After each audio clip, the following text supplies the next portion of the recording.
read one while I'm scrolling. O, syempre po, nag-Facebook din naman po tayo.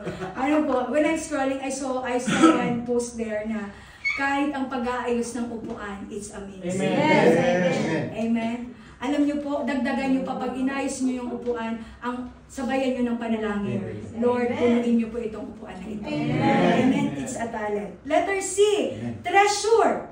Amen. Yung treasure, yung finances na pinagkakaloob sa atin, this is also ay pinagkatiwala sa atin ng Panginoon. Amen.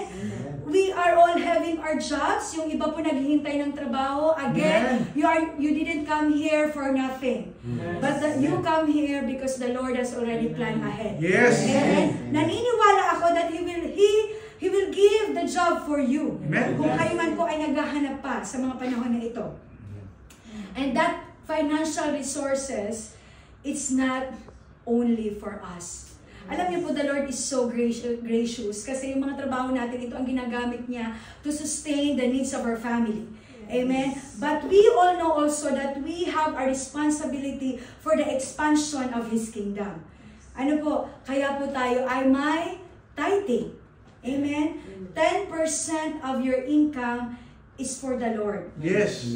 The challenge is, are we tithing now? Yan po ang challenge natin sa ipinagkatiwala na yan sa Panginoon. If hindi pa, kasi po, you must be ready. Okay, when you are giving, you must be ready. Yes. It's not that, kasi sinabi ni Pastor Noy na kailangan ko na talaga mabigay out of compulsion.